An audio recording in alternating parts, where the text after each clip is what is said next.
اب اللہ تعالیٰ کا حکم آتا ہے کہ اب ان کے خلاف کیا کیجیے، بد دعا کیجیے. قال نوح ربی انہم عصونی واتبعوا من لم یزدہ مالہ وولدہ الا خسارا. نوح علیہ السلام نے کہا اے میرے رب، انہوں نے میری نافرمانی کی، میری بات نہیں مانی اور پیچھے لگ گئے ان رئیسوں کے جو مال اور اولاد پا کر اور زیادہ بھٹک چکے تھے، نامراد تھے. یہ تھی قوم نوح کے قوم سمود کی بیماری. رسول صلی اللہ علیہ وسلم کو رسولوں کو اہمیت نہیں دیتے تھے، بلکہ اپنے قوم کے بڑوں کی پیروی کرتے تھے جو دنیا پرست تھے اور دین کے معاملے میں زیادہ تکبر کا شکار تھے، اور اسی وجہ سے وہ خسارے میں پڑے رہے اور اللہ کے عذاب کے مستحق ٹھہرے. یہاں پر رک کر ہم اپنا جائزہ لیں کہ ایک دعوت نامہ مل رہا ہے دنیاوی دعوت کا، جس میں مزے مزے کے کھانے مل رہے ہیں، اور ایک دعوت نامہ ہم کو ملتا ہے کہ روحانی غذا کا، جہاں دل کی تسکین کا سامان ہے. کس طرف ہمارا دل مائل ہوتا ہے. یہاں پر اللہ سبحانہ وتعالیٰ یہ ہے کہ ان لوگوں کو میں نے روحانی ان کی غذا کا انتظام کیا اور ان کی روح کا علاج کے لیے ان کو بلایا اللہ کی طرف، لیکن بجائے یہ میری بات ماننے کے اور کیا اور نافرمانی. اے میرے رب، آپ کو معلوم ہے کہ میں نے قوم کو ہر طرح سے سمجھا دیا، نعمتوں کو بھی یاد دلا کر اور عذابوں سے بھی ڈرا کر، لیکن ان کی نافرمانی تکذیب بڑھتی ہی رہی. یہ دنیا والوں کی ہاں ملاتے رہے، یہ اپنے اپنے بڑے بڑے لیڈروں کی پیروی کرتے رہے اور ان کی ہی یعنی فالو کرتے کرتے یہ لوگ میری نافرمانی میں اس قدر آگے بڑھ گئے ہیں کہ ان لوگوں نے مجھے جھٹلا دیا اور میری کوئی پرواہ نہیں کی اور رسول کی تکذیب کی.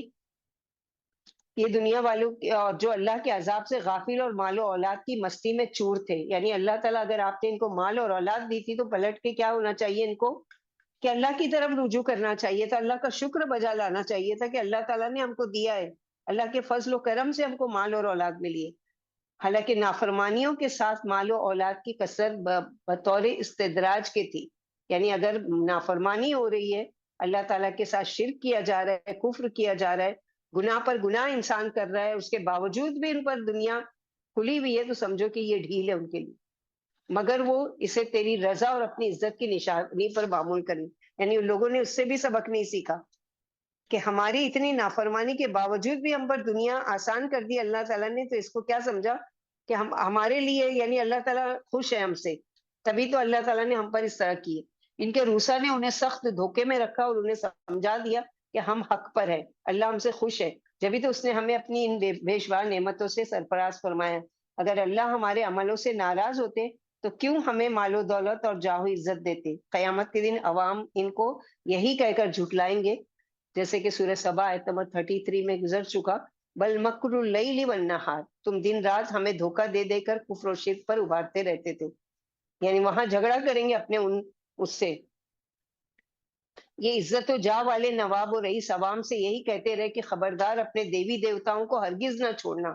ساتھ ہی ساتھ چند مشہور بتوں کے نام بھی گنوا دیے کہ یعنی یہ جو تمہارے وہ ہے وَمَكَرُوا مَكْرًا كُبَّارًا،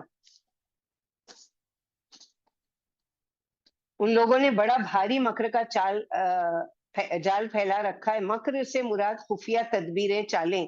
یہاں مراد ہے ان کے سرداروں اور پیشواؤں کی وہ چالیں، وہ تدبیریں، وہ طریقے جو وہ اپنی قوم کو نوح علیہ السلام سے الگ رہنے کے لیے، بھٹکانے کے لیے کر رہے تھے. حالانکہ نوح علیہ السلام کی بات میں وزن تھا، اثر تھا، لیکن لوگ ان کے پاس جا کیوں نہیں پاتے تھے کہ راستے میں ہی یہ لوگ اچک لیتے تھے.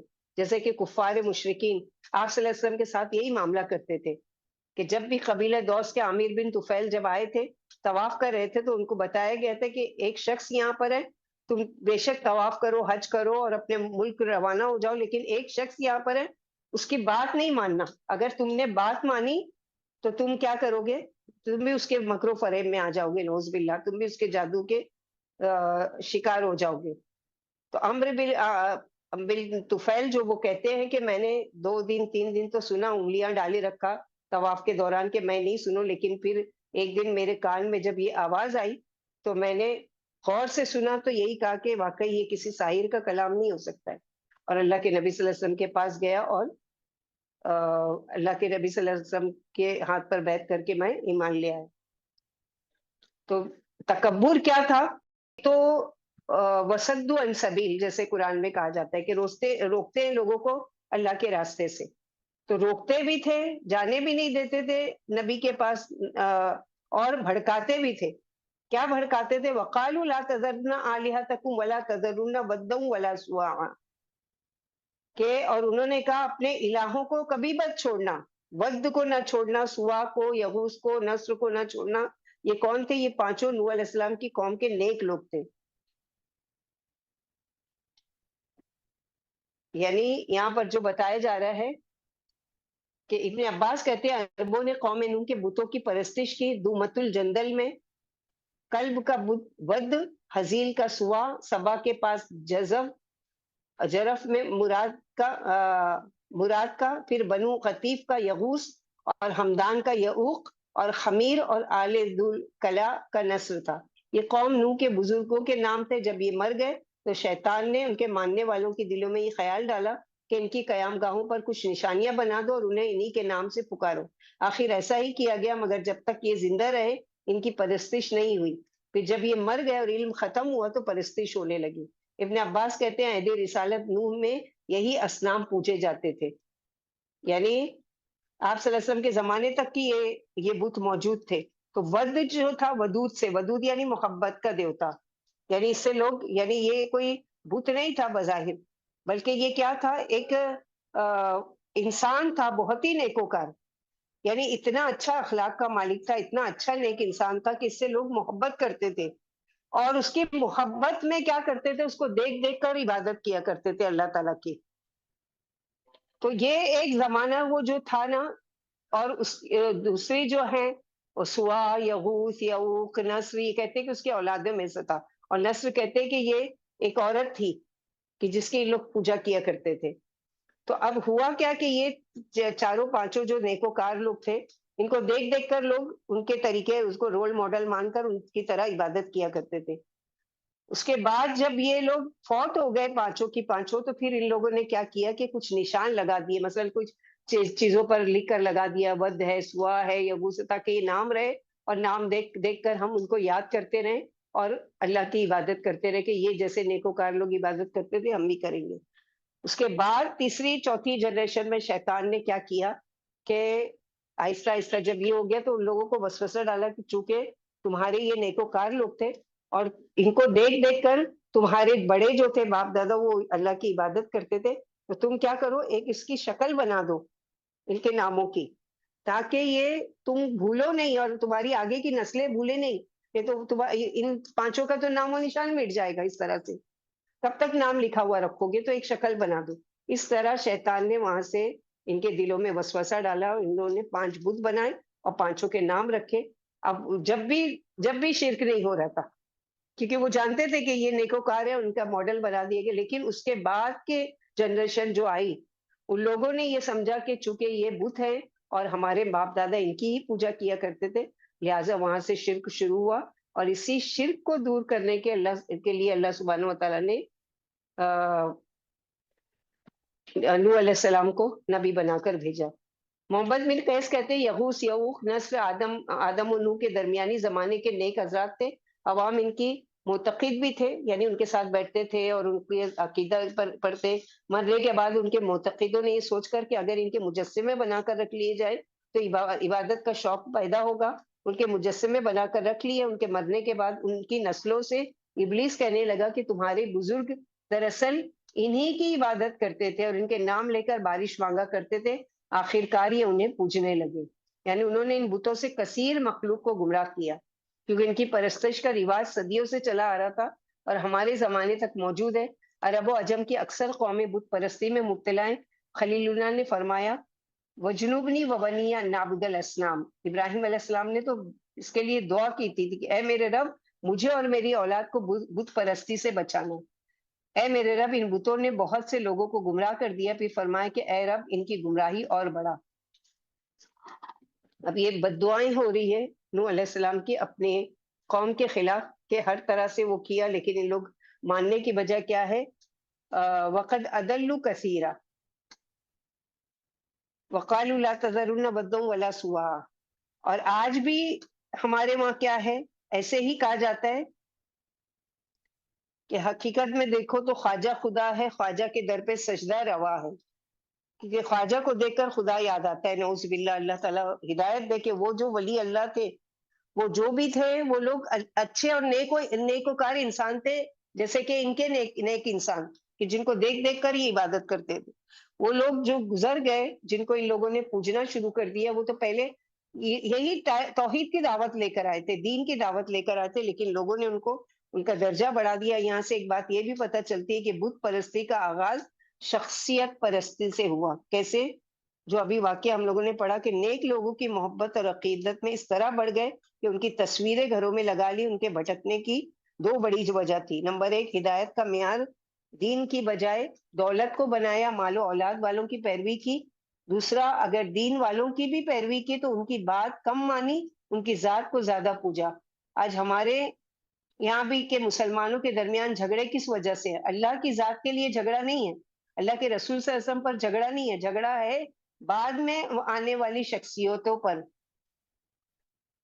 کسی نے ایک امام کو مان لیا، کسی نے دوسرے کو مان لیا، مان تو لیا ٹھیک ہے، لیکن یہ لازم تو نہیں کہ جس کو ایک مانے اس کو سبھی مانے۔ یہاں سے جھگڑا شروع، حالانکہ بڑائی اللہ کے لیے ہونا چاہیے۔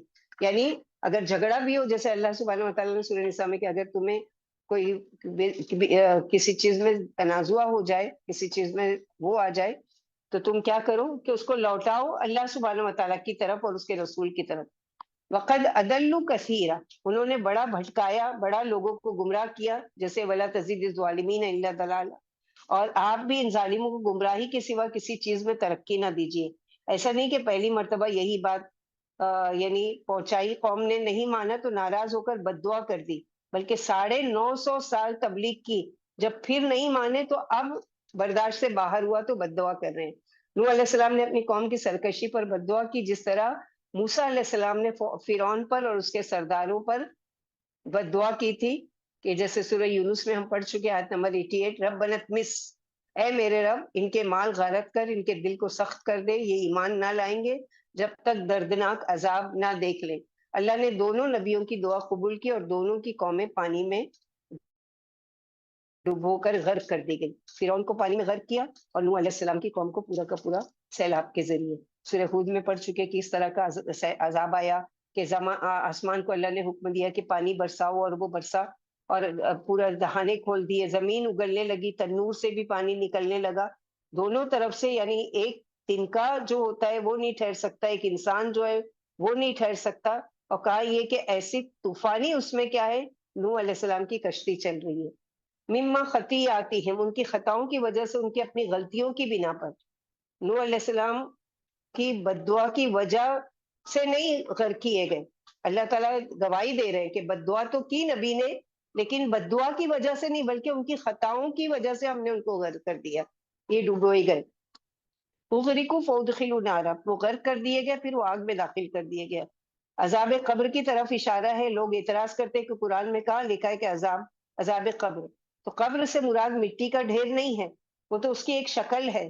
ہر وہ جگہ انسان کے لیے قبر بن جاتی ہے جہاں انسان کی موت ہو، چاہے وہ سمندر میں ڈوب کر مچھلی کے پیٹ میں چلا جائے، جل کر راکھ ہو جائے، اور چاہے کہ وہ ٹکڑے ٹکڑے ہو کر وہ ہو جائے۔ اسی لیے نبی صلی اللہ علیہ وسلم بری موت سے پناہ مانگا کرتے تھے، اللہم انی اعوذ بک من التردی والہدم والغرق والحرق واعوذ بک ان یتخبطنی الشیطان عند الموت واعوذ بک ان اقتل فی سبیلک واعوذ بک من اموت لدیغا۔ یہ ساری بری شکلیں ہیں موت کی، جس سے اللہ کے نبی صلی اللہ علیہ وسلم ہم کو دعا سکھاتے کہ اس سے پناہ مانگو، کہ گر کر مرنے سے، ڈوب کر مرنے سے، جل کر مرنے سے، دب کر مرنے سے، شیطان کے موت کے وقت آ کر یعنی مخبوط الحواس کرنے سے، جنگ میں پیٹ پھیر کر مرنے سے، اور جنگ سے بھاگ کر مرنے سے، یہ ساری چیزیں اس سے ہم اللہ تعالیٰ کی پناہ مانگتے، یا سانپ کے ڈس کے مرنے سے، یہ ساری موت کی، بری موت کی وہ ہے۔ تو یہاں پر بھی یہی بتایا جا رہا ہے کہ یہ کثرت گناہ، کفر و سرکشی اور رسول کی تکذیب کی وجہ سے ڈوبے، پھر آگ کے شعلوں میں جھونک دیے گئے۔ اب انہیں اللہ کے عذاب سے چھڑانے والا اور پناہ دینے والا کوئی نہیں، جیسے کہ سورہ ہود آیت نمبر 43 میں اللہ تعالیٰ نے فرمایا لا عاصم اليوم، بیٹا یعنی اپنے بیٹے کو پکار کے کہہ رہے اے میرے بچے آج کشتی میں سوار ہو جاؤ، کہ آج جو ہے اللہ کے عذاب سے بچانے والا کوئی نہیں ہے، آج اللہ کے عذاب سے کوئی پناہ دینے والا نہیں، بس وہی بچ سکتا ہے جس پر اللہ کی مہربانی ہوگی۔ اور کہا جاتا ہے کہ پھر اسی میں کیا ہوا کہ 950 سال، اور ان کی اولاد کتنی ہے؟ صرف 4۔ 4 میں سے 3 جو ہیں ان کے ساتھ کشتی میں سوار ہو گئے، اور باقی کے ایک جو تھا وہ غرق کر دیا گیا، کیونکہ اس نے بات نہیں مانی اپنے باپ کی، نافرمانی پر اڑا رہا، اپنے تکبر پر کہ میں پہاڑ کی چوٹی پر چلا جاؤں گا، میں یہاں کر لوں گا، یہ کر لوں گا، وہ ساری چیزیں۔ لیکن اللہ تعالیٰ نے اس کو بھی نوح علیہ السلام کے آنکھوں کے سامنے غرق کر دیا۔ اور پھر کہا جاتا ہے کہ جو وہ 3 بیٹے تھے، پھر اس سے آگے کی نسلیں چلی ان تینوں سے، اسی لیے آدم ثانی کہا جاتا ہے نوح علیہ السلام کو، کہ آدم علیہ السلام سے لے کے نوح علیہ السلام تک کے تو سارے ختم ہو کے غرق کر دیے گئے، سوائے نوح علیہ السلام، ان کے 3 بیٹے اور ان کے ساتھ جو ایمان لائے تھے، اور پھر ان سے آگے ساری نسلیں چلی۔ تو اس طرح اللہ تعالیٰ نے ان کو وہ کیا۔ اب نوح علیہ السلام کیا کہہ رہے بدعا، وقال نوح رب لا تذر علی الارض من الکافرین دیارا انک ان تذرهم یضلوا عبادک ولا یلدوا الا فاجرا کفارا۔ اے میرے رب،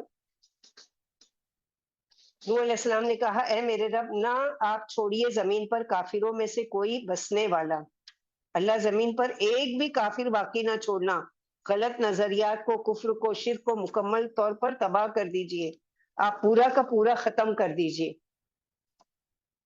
اور اللہ نے اپنے نبی کی دعا قبول کی اور دنیا کے تمام کافروں کو ڈبو دیا، حتیٰ کہ نبی کا اپنا خاص بیٹا بھی جو باپ سے الگ ہو گیا تو ڈوب گیا، اس نے کہا تھا سآوی الی جبلی، یعنی سورہ ہود آیت نمبر 43 میں، کہ میں پہاڑ کی چوٹی پر چڑھ کر اپنی جان بچا لوں گا۔ اللہ کے نبی نے جواب دیا بیٹا تیرا یہ خام خیال ہے، یہ پانی نہیں ہے، اللہ کا عذاب ہے، اس سے کوئی نہیں بچ سکتا بجز اس کے جس پر اللہ رحم فرمائے۔ آخر کار باتیں ہی کرتے کرتے باپ بیٹے کے درمیان موج حائل ہو گئی، اور باپ کی آنکھوں کے سامنے بیٹا پانی کی موجوں کا شکار ہو گیا۔ قوم نوح کی ایک عورت کا واقعہ ہے کہ ایک حدیث میں ہے کہ اگر اللہ قوم نوح کی کسی شخص پر رحم فرماتے تو اس عورت پر رحم فرماتے جو طوفان کی موجیں دیکھ کر بچے کو گود میں لے کر پہاڑ پہ چڑھنے لگی تھی۔ جب پانی پہنچا تو اس نے بچے کو کندھے پر اٹھا لیا، جب کندھے تک پہنچا تو بچے کو سر پر لے لیا، اور جب سر پر پہنچا تو بچے کو دونوں ہاتھوں پر اٹھا لیا۔ یعنی اس نے ایسی بری حالت میں بھی اپنی اولاد کے ساتھ رحم کا معاملہ کیا۔ اگر اللہ تعالیٰ کسی کو بچاتے اس میں وہ کریں، لیکن ظاہر ہے کہ وہ شرک والی تھی، اور شرک مشرکوں پر ہی عذاب آیا تھا، لہٰذا وہ بھی ڈبو دی گئی۔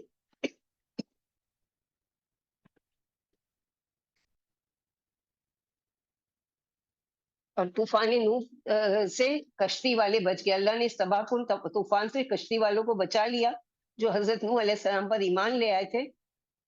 یہ وہ تھے جن کے بارے میں اللہ تعالیٰ نے حضرت نوح علیہ السلام کو حکم فرمایا تھا کہ انہیں بھی اپنے ساتھ کشتی میں سوار کر لو۔ بہت ڈیٹیل میں ہم لوگ بہت ساری صورتوں میں پڑھ چکے ہیں۔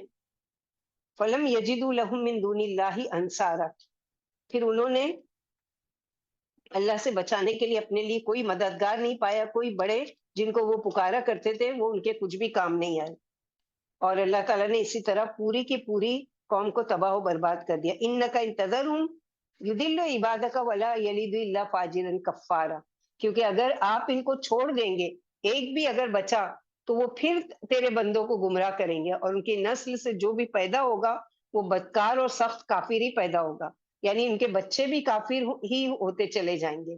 اس طرح سے اللہ سبحانہ و تعالیٰ نے دعا قبول کی نوح علیہ السلام کی، اور تمام مشرکوں کو غرق کر دیا، لیکن پھر بھی شرک باقی رہا، اور یہ اللہ کے اذن سے کہ آج بھی جو کچھ بھی ہو رہا ہے وہ، جیسے کہ بعد میں بھی لوگوں نے پتھروں کی پوجا کی، آج بھی پوجا کی جا رہی ہے۔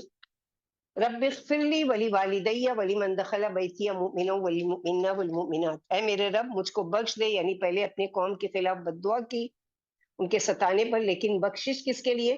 اے میرے رب مجھ کو بخش دیجئے، سب سے پہلے اپنی بخشش کی دعا، پھر اپنے والدین کے لیے، اور کس کے لیے؟ ولیمن دخل بیتی مؤمنا والمؤمنین والمؤمنات، اور جو کوئی داخل ہو میرے گھر میں، یعنی اس کشتی میں میرے ساتھ جو بھی سوار ہو جائے مومن مردوں میں سے اور مومنات اور عورتوں میں سے، اللہ ان سب کو بھی بخش دینا۔ ولا تزید الظالمین الا تبارا، اور کافروں کو نہ بڑھا سوائے کہ ہلاکت، کافروں کے لیے بد دعا، مومنوں کے لیے دعا۔ تو یہاں پر جو کہہ رہے ہیں کہ جو میرے گھر میں آئے یعنی میری مسجد میں آ جائے، یعنی میری کشتی میں سوار ہو جائے، آیت کے ظاہری عام معنی لینے میں بھی کوئی حرج نہیں ہے۔ ہو سکتا ہے کہ آپ نے ہر اس شخص کے لیے دعا کی ہو جو حالت ایمان میں آپ کے گھر میں آئے۔ نبی صلی اللہ علیہ وسلم نے فرمایا مومن ہی کی صحبت اختیار کرو اور تمہارا کھانا متقی ہی کھائیں۔ نوح علیہ السلام نے تمام مومنوں کے حق میں دعا فرمائی، خواہ وہ زندہ ہو یا مردہ ہو۔ اس لیے اس قسم کی دعا میں نوح علیہ السلام کی ابتدا کرنا مستحب ہے تاکہ ان آثار پر بھی عمل ہو جائے جو اس بارے میں آئے ہیں۔ پھر فرمایا اے میرے رب انہیں اور بھی زیادہ سنگدل بنا کر انہیں ایمان نصیب نہ ہوتا کہ دنیا اور آخرت دونوں جہانوں میں برباد ہی برباد ہو کر رہے۔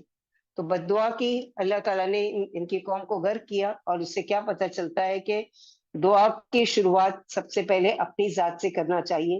رب اغفر لی ولی والدیہ، جیسے ابراہیم علیہ السلام نماز پڑھنے کے لیے اپنے لیے کیا دعا، رب اجعلنی مقیم الصلاۃ ومن ذریتی ربنا وتقبل دعا، ویسے ہی یہاں کیا ہے، رب اغفر لی ولی والدیہ، تو اپنے لیے، اپنے قریبی جو سب سے زیادہ معتبر ہے، جو سب سے زیادہ اکرام والے ہیں ماں باپ، ان کے لیے دعا، پھر اپنی اولاد کے لیے دعا، اور پھر اس کے بعد تمام مومن مومنات کے لیے دعا۔ تو دعا جو ہے مومن کا ہتھیار ہے، اور ماں باپ کو عذاب قبر سے بچانے کا ذریعہ ہے، ان کے درجات کو بلند کرنے کا ذریعہ ہے۔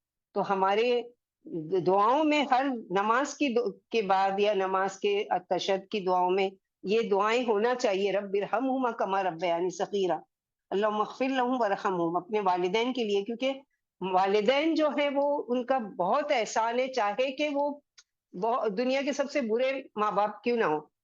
جیسے ہوتے ہیں نا بعض بچوں کو شکایت ہوتی ہے ہمارے ماں باپ نے ہمارے لیے کیا ہی کیا ہے، حالانکہ یہ نہیں کہنا چاہیے۔ کیا کیا ہے، تم کو دنیا میں لانے کا سبب بنے، ذریعہ بنے، ایک اللہ تعالیٰ نے ان کو ذریعہ بنائی، یہ سب سے بڑی نعمت ہے جس سے تم منہ موڑے ہوئے ہو۔ اگر وہ نہیں لاتے، وہ تم کو ابورٹ کر دیتے یا تم کو لانے کے میں کوئی رکاوٹ کر دیتے تو تم آج دنیا میں موجود ہوتے۔ تو آج دنیا میں آ کے تم بڑی چیز سمجھ گئے تو ماں باپ پر بلیم کہ ان لوگوں نے ہمارے لیے کیا کیا ہے۔ تو ایسی اولاد کیا کبھی دعا کرے گی اپنے ماں باپ کے لیے کہ جو ماں باپ کو قصوروار ٹھہراتی ہے کہ ان لوگوں نے ہمارے لیے کیا کیا، یا اور بڑھ کر کیا کہتے، اگر ہم کو پالا پوسا تو کیا احسان کیا؟ ہم بھی تو اپنی اولاد کو پال رہے ہیں، تو بالکل احسان کیا۔ اگر تم کو ایسے ہی لے جا کے ہاسپٹل میں چھوڑ کر ہی آ جاتے یا سڑک پر ہی چھوڑ دیتے، بعض لوگ کرتے ہیں نا، نہیں چاہیے اولاد تو کیا کرتے ہیں، اس طرح کا کرتے ہیں نا، تو کیا کیسے پلتے ہیں وہ بچے؟ یا تو مر جاتے ہیں یا پھر کہیں یتیم خانوں میں یا کوئی جو ٹیک کیئر اور جو بھی ہے وہاں پر وہ ہوتے ہیں ماں باپ کی شفقت سے محروم۔ تو یہ بڑی نعمت ہے ماں باپ کے کا ملنا، کہ ان کے لیے دعا، ان کے حق میں دعا، کیونکہ اس کی وجہ سے کیا ہے کہ یا تو ان کے اوپر سے اگر کسی وجہ سے اللہ کے وہاں ان کی پکڑ ہو گئی ہے تو اس سے محفوظ ہو جاتے ہیں، اس سے بچا لیے جاتے ہیں، اور یا تو پھر یہ ہے کہ ان کے درجات جو نیچے ہیں اس کو بڑھا کر اللہ تعالیٰ اونچے درجے پر کر دیتے ہیں، کہ اعمال تو اب ان کے کلوز ہو چکے ہیں، وہ کچھ نہیں کر سکتے، لیکن اولاد جو پیچھے ان کے حق میں دعا کر رہی ہے، اب اس کی وجہ سے وہ کیا کر رہے ہیں، ان کے درجات کے پوچھتے ہیں وہ کہ اچانک ہمارے اعمال، تو ہم ایسے کچھ بھی نہیں کر رہے کہ ہمارے درجے، تو بتایا جاتا ہے کہ تمہارے پیچھے تمہاری اولاد تمہارے حق میں دعا کر رہی ہے۔ تو دعا میں اپنے لیے بھی، اپنے والدین کے لیے، اور تمام مومن مومنات کے لیے، جیسے سب کہتے ہیں نا کہ اگر ہم کو اپنی دعا میں یاد رکھنا، تو اگر یہ جامع دعا بھی مانگ لیا کرے روزانہ کہ رب اغفر لی ولی والدیہ ولمن دخل بیتی مؤمن والمؤمن والمؤمنات ولا تزد الظالمین الا تبارا، جیسے ابراہیم علیہ السلام رب اجعلنی مقیم الصلاۃ ربنا وتقبل دعا، رب اجعلنی رب ارحم، وہ ہے نا یوم یقوم الحساب، یعنی حساب کے دن اللہ تمام مومن مومنات کو بخش دیجیے جس دن حساب کا دن آنے والا ہے۔ اللہ سبحانہ و تعالیٰ سے دعا ہے کہ اللہ تعالیٰ ہم لوگوں کو کہنے سننے سے زیادہ عمل کی توفیق عطا فرمائے۔ اللہ تعالیٰ ہم کو بھی دین کے دائی اور مبلغ بنائے اس طرح سے کہ اگر راستے میں کوئی رکاوٹ اور تکلیف اور پریشانی آئے تو اس پہ جزا فضا کی بجائے کیا کرے، صبر سے کام لے اور اللہ تعالیٰ اس کی مدد کی امید رکھے، اور یہ کام خالص اللہ تعالیٰ کے لیے کرے، نہ واہوائی کے لیے، نہ شہرت کے لیے، نہ کسی اور وجہ سے۔ یہاں پر کہہ رہے ہیں جیسے کہ نوح علیہ السلام بھی کہ یا اللہ میں نے ان کو اس طرح سے کیا، بدلے میں ان سے کچھ بھی نہیں چاہا کہ مجھے بدلے میں یہ مجھے کچھ دیں یا میری دنیاوی کوئی فائدہ پہنچا، بس میری بات مان لے کہ اللہ کی عبادت کرے، اللہ کا تقویٰ کرے اور میری اطاعت کرے۔ تو یہ چیز اگر کوئی اگر ہم میں سے کوئی دعویٰ کا کام کرنا چاہتا ہے اور کرنا ہے، ایسا نہیں کہ کوئی ایک کر لے تو کافی ہے، سب پر فرض ہے کہ لوگوں کو خیر کی طرف بلانا، خیر کے کنتم خیر امۃ اخرجت للناس تأمرون بالمعروف وتنہون عن المنکر، تو ہر ایک پر ذمہ داری ہے امت محمدیہ پر. تو ہم سب کی ذمہ داری ہے کہ اپنے آس پاس کے ماحول میں اگر دیکھیں کوئی چیز بری ہو رہی ہے، کوئی غلط ہو رہی ہے، تو اس کو کوشش کریں ہاتھ سے روکنے کی، زبان سے روکنے کی اور دل میں برا سمجھنے کی، اور اس کے لیے علم حاصل کریں کہ اللہ تعالیٰ علامات الحکمہ، علامات الحکمہ ومن اوتیتا فقد اوتیا خیرا کثیرا، اللہ تعالیٰ مجھے حکمت دیجیے کہ کس طرح سے وہیں کے وہیں دعا مانگیے. اگر کوئی آپ آس پاس کہیں ہیں اور ایسی جگہ جہاں اللہ کی کلم کلا نافرمانی ہو رہی ہے اور آپ کو ڈر ہے کہ میں اگر کچھ کہوں گی یہاں پر تو اس کو برا لگے گا یا فساد ہو جائے گا، یہ ہوگا، اللہ سے دعا مانگے کہ اللہ تعالیٰ مجھے حکمت دیجیے کہ میں کیسے ان کو سمجھاؤں، کیسے ان کو بتاؤں، کیونکہ یہ میں نے اپنی آنکھ سے دیکھ لیا، میں تو یہ کام نہیں کر رہی ہوں، لیکن یہ میری ذمہ داری ہے کہ میں ان کو روکوں، نہیں تو کل کو اللہ کے وہاں یہ بات میرے لیے حجت بنے گی کہ مجھے اللہ تعالیٰ پوچھیں گے کہ تم وہاں موجود تھے اور تم نے لوگوں کو نہیں بتایا تھا، جبکہ تم کو اس چیز کا علم تھا کہ یہ کام میری رضا کے خلاف ہو رہا ہے، یہ کام میری مرضی کے خلاف ہو رہا ہے اور تم نے کوشش نہیں کی تھی اس کو روکنے کی. تو ہم سب کی ذمہ داری ہے کہ ہم سب پر کیا ہے کہ فرض ہے یہ کہ علم حاصل کرے اس چیز کا اور اس کو اس کے ذریعے سے لوگوں کو خیر کی بات پہنچائے اور اس نیت سے پہنچائے کہ اللہ سبحانہ و تعالیٰ انشاءاللہ ایک لیکچر ہم لوگ جب لیں گے کہ دین کی دعوت و تبلیغ کا فائدہ کیا ہے اور نہ کرنے کے نقصانات کیا ہیں، انشاءاللہ باذن اللہ. ربنا تقبل منا انك انت السميع العليم وتب علينا انك انت التواب الرحيم. سبحان ربك رب العزة عما يصفون وسلام على المرسلين بحمدك أشهد أن لا إله إلا أنت أستغفرك وأتوب إليك. السلام علیکم ورحمۃ اللہ وبرکاتہ. وعلیکم السلام.